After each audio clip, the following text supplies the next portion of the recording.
যে বিষয়টি জরুরি মনে করেই এখন যুক্ত হলাম, কারণ গতকালকে বাংলাদেশ সেনাবাহিনী, বাংলাদেশ নৌবাহিনী সহ অন্যান্য যারা বাংলাদেশের এই যে একটি ভোট ঘিরে আইন শৃঙ্খলা পরিস্থিতির বিবরণ দিলেন, যে কি কত সংখ্যক আইন শৃঙ্খলা বাহিনী মোতায়েন থাকবে, এবং এটি কিন্তু এখন প্রায় প্রতিটা দিনই দিচ্ছেন। কখনো স্বরাষ্ট্রমন্ত্রী দিচ্ছেন, কখনো পুলিশ দিচ্ছে, কখনো সেনাবাহিনী দিচ্ছে, এবং সেনাবাহিনীর প্রধান দিচ্ছেন, আবার অন্য কর্মকর্তারাও দিচ্ছেন। নৌবাহিনী প্রধান দিচ্ছেন, আবার বিভিন্ন জায়গায় নৌবাহিনীর অন্য কর্মকর্তারা দিচ্ছেন। স্বরাষ্ট্রমন্ত্রী, সচিব, প্রশাসনের পক্ষ থেকে দিচ্ছেন।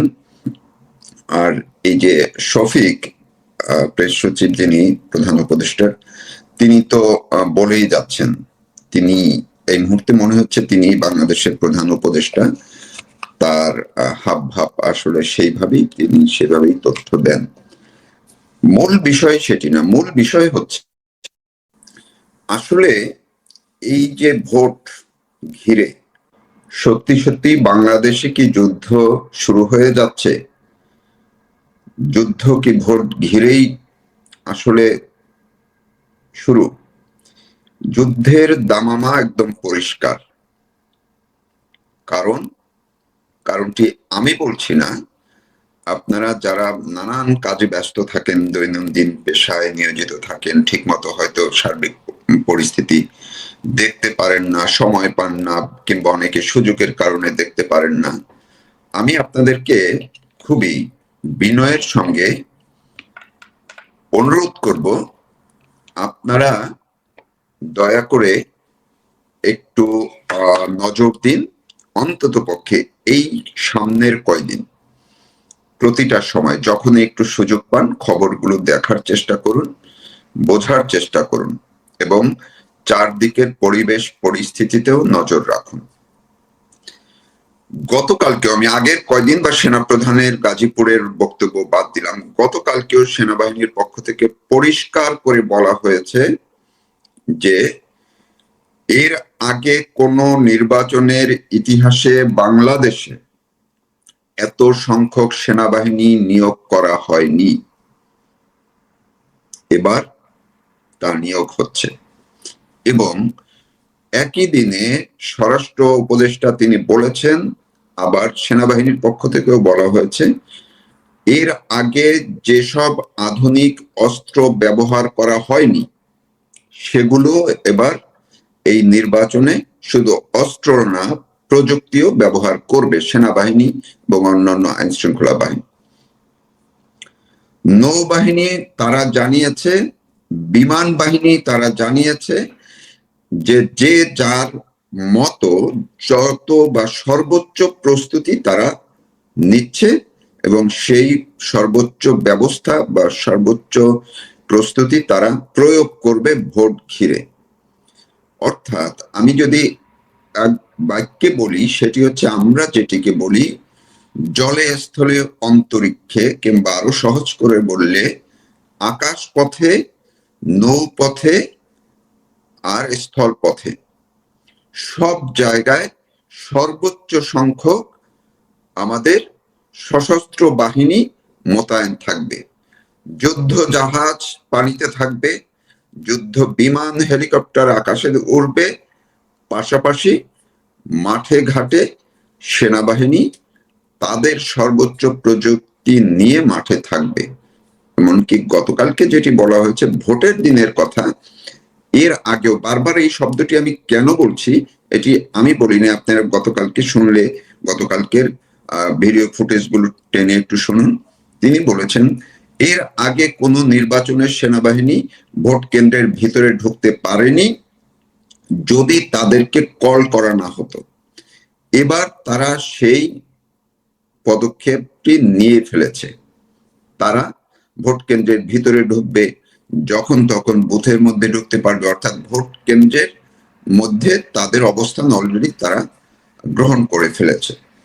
তো আমি আসলে ভোট কেন্দ্রের ভিতরে কি হবে সেটি ভিন্ন বিষয়। কোথাও একটা ভিডিও ফুটেজ দেখলাম, সেনাবাহিনী মহড়া দিচ্ছে, সেই মহড়ায় আপনারা দেখবেন ভোট কেন্দ্রের ভিতরে, অর্থাৎ ভোট কেন্দ্রের দরজায় সেনাবাহিনী লাথি মেরে ভেঙে ভিতরে ঢুকে অস্ত্র তাক করে ভোটের কর্মকর্তা কিংবা ভোটারদের দিকে অস্ত্র তাক করে কয়েকজন মিলে এই রকম একটা ভিডিও কিন্তু আছে, ফুটেজ আছে, মহড়ার যদিওটি।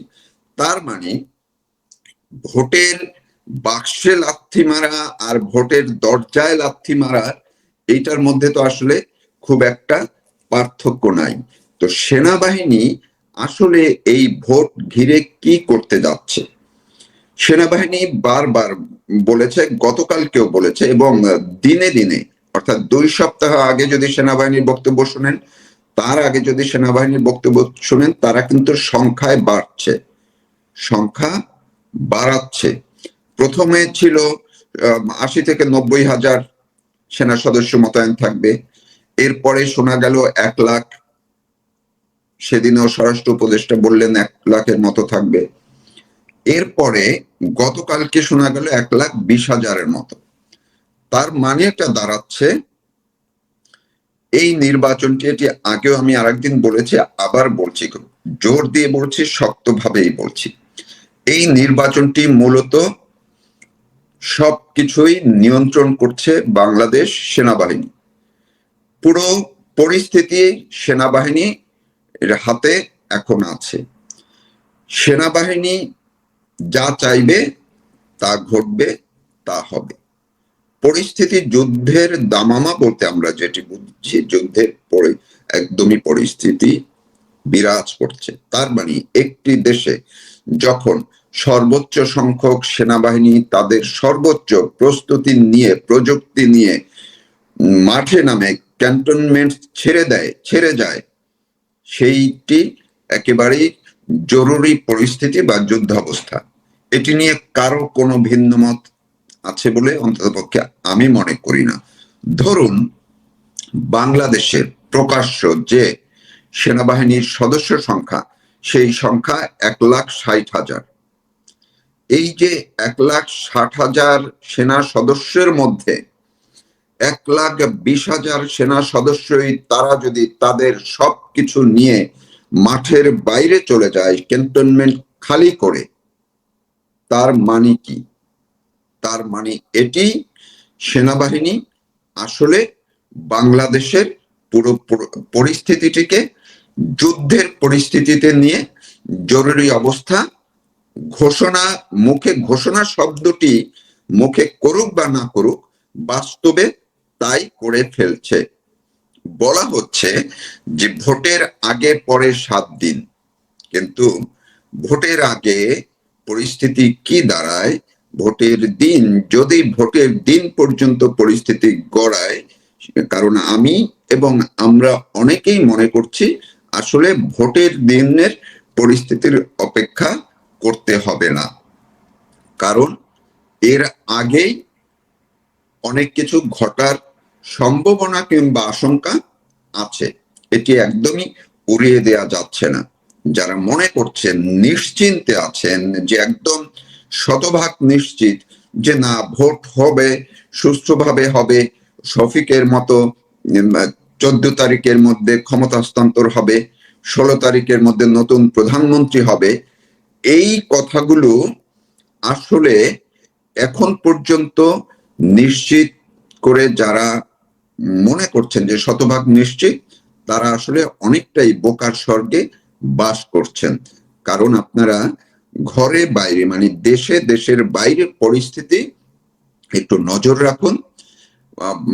12 তারিখ পর্যন্ত যদি হয়, সেটি তো বললামই, একদম সেদিন মানুষ ঘর থেকে বের হওয়ার মতো পরিস্থিতি থাকে কিনা, সেটিও কিন্তু একটি ব্যাপার হবে। কারণ সবকিছুই যখন সেনাবাহিনীর নিয়ন্ত্রণে থাকবে গ্রামগঞ্জে, এর আগে মানুষ তো এইভাবে সেনাবাহিনীর মুভমেন্ট দেখেনি, এটি সেনাবাহিনীর ভাষ্য। তো সেই অনুযায়ী যুদ্ধ যদি না হয়, তাইলে আকাশে, স্থলে, পানিতে যুদ্ধ পরিবহনগুলো কিভাবে বা কেন মাঠে নেমে আসবে? ভোটের জন্য আইন শৃঙ্খলা পরিস্থিতি নিয়ন্ত্রণে রাখার জন্য এত কি কোনোদিন কখনো এত নিরাপত্তা ব্যবস্থা ছিল? তবে এবার কেন দরকার হলো? নিশ্চয়ই এর পেছনে অনেক কিছু আছে। আপনারা যারা এখন আশা করছেন ভোট দেখবেন, ভোটের উৎসাহ নিয়ে আছেন, সেই উৎসাহতে একটু লাগাম টানার বোধহয় সময় এসছে। কারণ সবার নিরাপত্তা সবার আগে। আর এই যে নিরাপত্তার কথা বলছি, আপনারা যারা উচ্ছ্বাস নিয়ে আছেন, উচ্ছ্বসিত হয়ে আছেন ভোট নিয়ে, এমনকি অনেকে ভোট কাকে দিবেন না দিবেন হিসাব নিকাশ করা শুরু করেছেন, আপনারা একটু খবর নিন। নিরাপত্তা পরিস্থিতি এমন যে এই সরকারের উপদেষ্টা থেকে অনেক কর্মকর্তা ইতিমধ্যেই তারা কিন্তু তাদের নিজেদের নিরাপত্তার পরিকল্পনা করে ফেলেছেন। এই মুহূর্তে আমি যখন কথা বলছি, কমপক্ষে 3 জন উপদেষ্টা গোপনে দেশের বাইরে চলে গেছেন। আমি সেটি নিয়ে আলাদা আরেকটি, হয়তো আজকেই আলাদা আরেকটি শো করব, সেই অংশটি বাদ দিচ্ছি কারণ লম্বা হয়ে যাচ্ছে। এই কথাটুকু বলে শেষ করছি, যুদ্ধ অবশ্যম্ভাবী। এটি সেনাবাহিনীর যে আচরণ, সেনাবাহিনীর যে তথ্য, সেনাবাহিনীর যে জানান দেয়ার পরিস্থিতি, তা কিন্তু একদম পরিষ্কার করে দিয়েছে দেশে যুদ্ধের দামামা। এটি হতে পারে সেনাবাহিনী আসলে এই ভোট উপলক্ষেই তারা পুরো দেশের দায়িত্ব নিয়ে নিতে পারে, সেটি একটি হতে পারে, কিংবা অন্য পরিস্থিতিও যা এর আগে বাংলাদেশের ইতিহাসে মুক্তিযুদ্ধের পর আর কোনো পরিস্থিতি জাতি দেখেনি, সেরকম কিছু হবে বলেই সেনাবাহিনী নজিরবিহীনভাবে এই পদক্ষেপগুলো নিচ্ছে। বাংলাদেশে 12ই ফেব্রুয়ারির নির্বাচনটা হয়ে গেলেও ইউনূস সরকার মানে ক্ষমতা হস্তান্তর করবেন কিনা, মানে যে দল জিতেছে সে দল চিহ্নিত করা যাবে কিনা ভোটের ফলাফলে, সরকারটা ঠিক কেমন ধরনের হবে, সংসদ সদস্যরা কিভাবে শপথ নেবেন, সেই সংসদ সদস্যরা কি সংসদ সদস্য মর্যাদা পাবেন নাকি সাংবিধানিক সংস্কার পরিষদের সদস্য হিসেবে বিবেচিত হবেন, হেন নানা জটিল সমস্যার মধ্যে যে নির্বাচনে অংশ নিচ্ছে যে দলগুলো, সেগুলো যেমন, তেমনি দেশি বিদেশি সব পক্ষের মধ্যেই এই সন্দেহ ভীষণভাবে দানা বেঁধে উঠেছে যে ইউনূস সরকার যাই হোক 12ই ফেব্রুয়ারির পরপরই ক্ষমতা ছাড়বে না, তারা নিশ্চয়ই একটা কোনো আইনি উপায় বের করবে যাতে কিনা তাদের তখন ক্ষমতায় না থেকে, আরো একটা দীর্ঘ সময় ক্ষমতায় না থেকে কোনো উপায়ই থাকবে না। এবং এই সন্দেহের ফলে যে একটা প্রশ্নের সম্মুখীন হতে হচ্ছে সরকারকে, সেটা বোঝা যায় যে সরকারের যে প্রেস সচিব, প্রেস টিম ডক্টর ইউনূসের, তারা প্রায় প্রতিদিন কোনো না কোনোভাবে ঘোষণা দিয়ে জানান দিচ্ছে যে সরকার দ্রুততম সময়ে ক্ষমতা হস্তান্তর করে দেবে, মানে ঠাকুর ঘরে কেড়ে আমি কলা খাই না। এবং প্রথমে উপ প্রেস সচিব আজাদ মজুমদার তিনি একটা ফেসবুক স্ট্যাটাস দিয়ে সংবাদ শিরোনাম হলেন যে সরকার নির্বাচনের পর দ্রুততম সময়ের মধ্যে ক্ষমতা হস্তান্তর করবে। তো দ্রুত দায়িত্ব হস্তান্তর করবে সরকার, এই বাক্য যিনি পত্রিকায় পড়বেন, তিনি বিএনপি হন, জামাত হন, মানে নির্বাচনে অংশগ্রহণকারী দলের হন, কিংবা মানে আপনার আমার মতো সাধারণ জনতা হন, নিশ্চয়ই তারা চমকে উঠে বলবেন দ্রুত সময়টা কখন? মানে আমরা যদি 16-17 মাস ধরে ইউনূস সরকারের অধীনে থাকতে পারি, এ শাসন মেনে নিতে পারি, তাহলে অসুবিধা কি? আরো 6 মাস 9 মাস তো তারা থাকতেই পারেন সাংবিধানিক সংস্কার শেষ না হওয়া পর্যন্ত। যেমনটা আলী রিয়াজ বলেছেন যে আরো 180 দিন নির্বাচনের পর নির্বাচিত সংসদ সদস্যরা সাংবিধানিক সংস্কার পরিষদের সদস্য হিসেবে কাজ করবেন। কাজেই দ্রুত তো বটেই, নির্বাচনের পরে আরো 6 মাস 9 মাস থাকলে 9 মাসেরও একটা হিসাব আছে, যেখানে আলী রিয়াজ বলেছেন যে জুলাই সনদের যে সংস্কার প্রস্তাবগুলো, সেগুলোর বিষয়ে যদি আবার সাংবিধানিক সংস্কার পরিষদের সদস্যরা রাজি না হতে পারেন, একমত হতে না পারেন, তাহলে 270 দিন পরে নাকি ওই সংস্কারগুলো স্বয়ংক্রিয়ভাবে বাংলাদেশের সংবিধানে ঢুকে যাবে। তো তাহলে তাতে প্রায় 9 মাসের একটা ব্যাপার। তো সেসব আবার যদি কার্যদিবস ধরি আরো বেশি মাসের ব্যাপার, ব্যাপার। তো সেসব হিসাব মিলিয়ে আমরা তো জানি দ্রুত সময়েই সরকারের ইরাদা ঠিক আছে, সরকার চায় দ্রুত সময়েই ক্ষমতা হস্তান্তর করতে, কিন্তু যদি নিয়ম কানুনগুলো তাদের সামনে একটা বাধা হয়ে দাঁড়ায় তাহলে তার কিছু করার থাকে না। তো বৃহস্পতিবার আবার প্রেস সচিব শফিকুল আলম তিনি সংবাদ সম্মেলনে আসেন এবং তিনি বলেন যে নির্বাচনের পর যত দ্রুত সম্ভব নির্বাচিত সরকারের কাছে দায়িত্ব হস্তান্তর করা হবে এবং তিনি মনে করেন, মনে রাখতে হবে, এটা বলেন নাই সরকারের সিদ্ধান্ত, এটা বলেন নাই যে কোনো কারণ নাই এর পরে যাওয়ার। প্রেস সচিব বলেছেন তিনি মনে করেন এটা 17-18 ফেব্রুয়ারির পরে যাবে না, এবং প্রধান উপদেষ্টার প্রেস সচিব বলেন সবচেয়ে দ্রুত সময়েই ক্ষমতা হস্তান্তর হবে। যদি দেখা যায় 3 দিনের মধ্যে এমন হয় যে সংসদ সদস্যরা শপথ নিয়েছেন, তারপর সংখ্যাগরিষ্ঠ দলের লিডারকে ডাকা হচ্ছে যে আপনি আসেন শপথ নেন প্রধানমন্ত্রী হিসেবে, 3 দিনের মধ্যে এটা হয়ে যেতে পারে, 15-16 ফেব্রুয়ারিতে হতে পারে।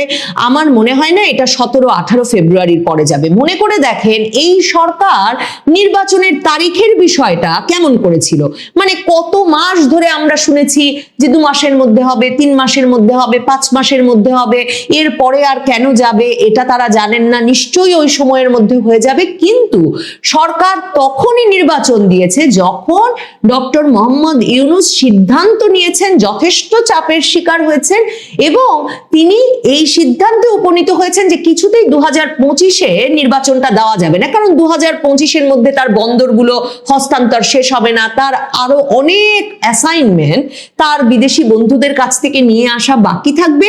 সেই সব মিলিয়ে তিনি আসলে ফেব্রুয়ারি পর্যন্ত সময়টা ধরে রাখতে চান এবং ঠিক সেটাই কথা দিয়েছেন, সেই মতোই নির্বাচন অনুষ্ঠিত হতে যাচ্ছে, হতেও পারে আর কি। তো প্রেস সচিবের এই বিবৃতিটা যদি লক্ষ্য করেন শব্দ চয়নগুলা, তিনি বলেছেন যে তারপর সংখ্যাগরিষ্ঠ দলের লিডারকে ডাকা হচ্ছে। কে ডাকবেন তার মানে এখনো কোনো ঠিক নাই। রাষ্ট্রপতি তো একটা পুতুল রাষ্ট্রপতি, যখন তখন যে সে বঙ্গভবনে ঢুকে যাচ্ছেন। মঙ্গলবার দিন বঙ্গভবনে ঢুকে জামায়াতের প্রতিনিধি দল, তারপর জামায়াতের প্রভাবশালী একজন নেতা গোলাম আজম পুত্র ব্রিগেডিয়ার জেনারেল আজমি, যার সেনাবাহিনীর উপরেও ব্যাপক প্রভাব, তিনি গিয়ে রাষ্ট্রপতি শাহাবুদ্দিন চুপ্পুর সঙ্গে দেখা করে এসেছেন। তাকে যা পরামর্শ দেওয়ার, তাকে যা বার্তা দেওয়ার তারা পরিষ্কার করে দিয়ে এসেছেন। রাষ্ট্রপতি অপেক্ষায় আছেন, তাকে যে যা বলবেন তিনি স্বাক্ষর করবেন। জুলাই সনদ তো তিনি স্বাক্ষর করেছেন, তিনি করেছেন নাকি তার পক্ষে কেউ করেছে তা কিন্তু আমরা চোখে এখন পর্যন্ত দেখতে পাই নাই। ঠিক তেমনি রাষ্ট্রপতিকে সংখ্যাগরিষ্ঠ দলের নেতাকে ডাকবেন কিনা সে বিষয়টা পরিষ্কার করা হলো না। কারণ মনে রাখবেন, ধরেন হাসনাত আব্দুল্লাহ, মবের রাজা হাসনাত আব্দুল্লাহ, যিনি কিনা বলেছিলেন রাষ্ট্রপতি যদি জুলাই সনদ স্বাক্ষর করেন তাহলে তাদের সবার গলার দড়ি দেওয়া উচিত, যিনি কিনা গত 2024-এর সেপ্টেম্বরে বঙ্গভবনের সামনে গিয়ে দাঁড়িয়েছিলেন 48 ঘন্টার মধ্যে রাষ্ট্রপতি শাহাবুদ্দিন চুপ্পুকে পদত্যাগ করিয়ে নামিয়ে এনে বঙ্গভবন থেকে বের করতে হবে, রাজপথে নামিয়ে আনতে হবে। সেই হাসনাত আব্দুল্লাহ কিন্তু এই সংসদ নির্বাচনে সংসদ সদস্য মনোনীত হতে যাচ্ছেন, কারণ সেই আসনে বিএনপি প্রার্থীর মনোনয়ন বাতিল হয়ে গেছে। মোটামুটি এককভাবে তিনি প্রতিদ্বন্দ্বিতা করে সে আসন থেকে নির্বাচিত হয়ে আসছেন। তাহলে হাসনাত আব্দুল্লাহ কি কোনোভাবে সংবিধান মেনে কোন রকম শপথ চাইবেন, নাকি হাসনাত আব্দুল্লাহরা সেই গত আগস্ট থেকে যে কথা বলে আসছেন যে তারা চান যে শহীদ মিনারে দাঁড়িয়ে একটা ঘোষণাপত্র পাঠ করে বিপ্লবের সরকার গঠিত হবে এবং সেই বিপ্লবের সরকারের শপথ প্রয়োজনে আবু সাইদের বাবা কিংবা হাদির স্ত্রী হতে পারেন কিংবা আবরারের বাবা হতে পারেন, মানে তাদের অনুমোদিত শহীদদের তালিকা থেকে একজনের পরিবারের সদস্য তাদের শপথ পড়াবেন এবং একটা বিপ্লবের সরকার গঠিত হবে। তাহলে সেসব নিয়ে নানা সম্ভাবনা তো বাকি রয়েই গেছে। আসিফ নজরুল এক আইনি তত্ত্ব হাজির করেছেন। তিনি বলেছেন, মানে যে প্রশ্নটা বারবার তুলছিলাম, সংসদ সদস্যদের শপথ পড়াবেন কে, কারণ পূর্ববর্তী সংসদের স্পিকারই পরবর্তী সংসদের নির্বাচিত সদস্যদেরকে শপথ পাঠ করান। বাংলাদেশের দ্বাদশ সংসদের স্পিকার শিরিন শারমিন চৌধুরী আগস্ট মাসেই পদত্যাগ করেছেন। তিনি যে কোথায় আছেন কেউ জানে না, ডেপুটি স্পিকার কারাগারে আছেন। এখন স্পিকার নাই, ডেপুটি স্পিকার নাই, কে তাদেরকে শপথ পড়াবেন। আইনের প্রফেসর আসিফ নজরুল এই তত্ত্ব হাজির করেছেন যে এখন নাকি নির্বাচিত নতুন সংসদ সদস্যদের রাষ্ট্রপতির মনোনীত যে কোনো ব্যক্তি শপথ গ্রহণ করাতে পারে। তার মানে তখন তিনি উদাহরণ হিসেবে বলেছেন প্রধান বিচারপতির কাছেও তারা শপথ নিতে পারেন। তার মানে ওই যে আমি যে বললাম প্রধান বিচারপতি কেন, আসিফ নজরুল চাইলে রাষ্ট্রপতি বঙ্গভবনে বসে প্রাণটা হাতে করে বসে থাকবেন 12ই ফেব্রুয়ারির নির্বাচনের সময় থেকে, যে কখন তাকে পদত্যাগ করে নিরাপদে দেশের বাইরে একটা জীবন কাটানোর জন্য সুযোগ করে দেবে এই সরকার বা এই সরকারের সব শক্তিশালী পক্ষগুলো। সেখানে তার কি সাধ্য, তিনি তাকেই অনুমোদন দেবেন যার কথা আসিফ নজরুল আর ডক্টর ইউনূস বলে দেবেন। কাজেই আসিফ নজরুলের ইচ্ছা মনে মনে বোঝা যাচ্ছে যে প্রধান বিচারপতি দিয়ে একটা শপথ পড়ানো সংসদ সদস্যদের। এরপর আবার আসিফ নজরুল বলছেন এছাড়া নির্বাচিত হওয়ার 3 দিন পর হলে প্রধান নির্বাচন কমিশনারও শপথ পড়াতে পারেন। ওই যে আমি বললাম যে কেউ শপথ পড়াতে পারেন, প্রয়োজনে আসিফ নজরুল নিজেও শপথ পড়াতে পারেন, ইউনূস সাহেবও শপথ পড়াতে পারেন জাতির পিতা হিসেবে, কিংবা তারা চাইলে নাহিদ ইসলাম, হাসনাত আব্দুল্লাহ, আসিফ মাহমুদ, সজীব ভুইয়া যে কেউ শপথ পড়াতে পারেন। কিন্তু শপথের আগেও তো আরো সমস্যা রয়ে গেছে। এই যে সিইসির কথা বলা হচ্ছে, বাংলাদেশে এরই মধ্যে সাবেক এক সিইসি নুরুল হুদাকে জুতার মালা পরিয়ে এই হাসনাত আব্দুল্লাহদের দলবল মব করে আটক করা হয়েছে, তার গায়ে হাত তোলা হয়েছে, তারপর তাকে হত্যা মামলা দেওয়া হয়েছে। এখন নির্বাচনের ফলাফল যদি কোনো পক্ষের পছন্দ না হয়, তাহলে এই সিইসি নাসির উদ্দিন তিনি কি আসলে লোকসমক্ষে আসতে পারবেন? তার পক্ষে কি প্রকাশ্যে কোনো জায়গায় উপস্থিত হওয়া সম্ভব হবে? মানে আমি জানি না, সংসদ ভবনে গিয়ে নির্বাচন কমিশনারের শপথ পড়ানোর কথা, সেই সংসদ ভবনে কি তিনি আসলে তার প্রাণটা, মানটা, জানটা হাতে করে ঢুকতে পারবেন, নাকি ঢোকা মাত্র বা তিনি পথে বের হওয়া মাত্র, কিংবা আসলে 12ই ফেব্রুয়ারি রাতে ফলাফল ঘোষণা শুরু হওয়ার পর থেকেই তাকে খুঁজতে থাকবে একদল জনতা, যারা তাকে পেলেই জানে মেরে ফেলবে, ফাঁসিতে লটকে দেবে রাজপথে এনে, কিংবা অন্তত জুতার মালা পরিয়ে গ্রেফতার করিয়ে ছাড়বে। তাহলে সিইসি নাসির উদ্দিন ওই শপথ পড়ানোর অবস্থায় থাকবেন কিনা, তার আগে আসলে ঠিক হতে হবে সংসদ নির্বাচনের ফলাফলটা সকল পক্ষ মেনে নিয়েছে কিনা, গণভোটের ফলাফলটা সকল পক্ষ মেনে নিয়েছে কিনা। সকল পক্ষ না মানলে এই সংসদ সদস্যরা যে কবে শপথ পড়বেন, কবে শপথ বাক্য পাঠ করবেন এবং কার কাছে পাঠ করবেন, এ সবই এমন একটা ধোঁয়াশার পরিস্থিতি সৃষ্টি করে যে ইউনূস সরকার জানে যারাই চাইছেন যে নির্বাচনের মাধ্যমে একটা একক সংখ্যাগরিষ্ঠতার ভিত্তিতে তারা সরকার গঠন করে ফেলবেন, যে পক্ষই সে স্বপ্ন দেখছেন এবং বাংলাদেশের যে নির্বাচনের মাধ্যমে স্থিতিশীলতা আসবে এমন প্রত্যাশা নিয়ে তাকিয়ে আছে যে সব বিদেশিরা, এরা প্রত্যেকেই জানেন ক্ষমতা হস্তান্তর না হওয়া পর্যন্ত পরিবেশটা কতটা গুরুতর আকার ধারণ করতে পারে। কারণ আগে সংসদ নির্বাচনের ফলাফল মেনে নিতে হবে, তারপর সেই বিষয়ে একমত হতে হবে ক্ষমতা হস্তান্তরের পর কি ধরনের সরকার গঠিত হবে, সেই সরকারে সকলের ভাগাভাগি থাকবে কিনা। কারণ মনে রাখতে হবে জামায়াতে ইসলামী, এনসিপি এরই মধ্যে জামায়াতে ইসলামী স্পষ্টত বলেছে তারা জাতীয় সরকার চায়। এরপর গণভোটে হ্যাঁ ভোট পাশ হলে বাংলাদেশে উচ্চকক্ষ প্রতিষ্ঠিত হবে সংসদের। 100 আসনের উচ্চকক্ষ প্রতিষ্ঠার আগে প্রেসিডেন্ট পদে নতুন করে কাউকে নিয়োগ দেওয়া যাবে না, কারণ নতুন যে প্রেসিডেন্ট নির্বাচনের নিয়ম নিয়ে এসেছে জুলাই সনদ, তাতে উচ্চকক্ষ এবং নিম্নকক্ষের সংসদ সদস্যরা গোপন ব্যালটের মাধ্যমে একজন রাষ্ট্রপতিকে নির্বাচন করবেন। তাহলে এই পুরো প্রক্রিয়াটা শেষ হতে আসলে কতগুলো পদক্ষেপ পাড়ি দিতে হবে সেগুলো ডক্টর ইউনূসরা জানেন, আসিফ নজরুলরা জানেন। তারা এটাও জানেন সবই নির্ভর করছে নির্বাচনের পর কি করে নির্বাচনে অংশগ্রহণকারী দলগুলো তাদের মধ্যে এক রকমের আপোষ রফার ভিত্তিতে ক্ষমতার ভাগাভাগির বিষয়ে একমত হন। সেই ক্ষমতার ভাগাভাগিতে এই আসিফ নজরুল, ইউনূস, প্রেস সচিব শফিক এদেরকেও নিতে হবে, কারণ এদের কারো আবার তাদের দুনিয়ার বাড়িতে কিংবা ঢাকা বিশ্ববিদ্যালয়ের কোয়ার্টারে ফিরে যাওয়ার কোনো উপায় নাই। ডক্টর ইউনূসের উপায় নাই তার এই পুরো গ্রামীণ সাম্রাজ্যকে অরক্ষিত রেখে বিদেশ চলে যাওয়ার। কাজেই এই পুরো প্রক্রিয়া শেষ হলে তবে যে ক্ষমতা হস্তান্তর হবে সেটা ইউনূস সাহেব জানেন ইউনূস সাহেবের পারিষদবর্গ, তাই তারা বারবার কসম কেটে বলছেন দ্রুততম সময়ে তারা ক্ষমতা হস্তান্তর করবেন। আর বিএনপির সাধারণ নেতাকর্মীরা হয়তো ভাবছেন যে বরাবর সংসদ নির্বাচনে যেমন হয় এবার তেমনি বিএনপি সংখ্যাগরিষ্ঠতা পেলে, একক সংখ্যাগরিষ্ঠতা পেলে তারাই সরকার গঠন করবেন এবং তারেক রহমান প্রধানমন্ত্রী হয়ে যাবেন, এই পথ তো মসৃণ। বিএনপির শীর্ষ নেতৃত্ব জানেন যে একেবারে প্রধানমন্ত্রীর বাসভবনে না ঢোকা পর্যন্ত, মানে জায়গার দখল না নেওয়া পর্যন্ত, আর যমুনা থেকে ডক্টর ইউনূসকে বের না করা পর্যন্ত ক্ষমতায় আরোহণ বা ক্ষমতা হস্তান্তর প্রক্রিয়াকে শেষ করা কোনোভাবেই সম্ভব হবে না। আবার ভাবুন তো, প্রধানমন্ত্রীর বাসভবন গণভবনটি তো জাদুঘরে পরিণত হয়েছে। তারেক রহমান প্রধানমন্ত্রী হলে বা ডাক্তার শফিকুর রহমান প্রধানমন্ত্রী হলে তারা কোথায় গিয়ে বা উঠবেন? যমুনায় আছেন ডক্টর ইউনূস, তাকে কোথায় নিয়ে যাওয়া হবে? আর আগামীর প্রধানমন্ত্রী কোথায় উঠবেন এটাও যখন ঠিক নাই, তখন বলা মুশকিল 17-18 তারিখের মধ্যে সত্যি ক্ষমতা হস্তান্তর হয়ে যাবে।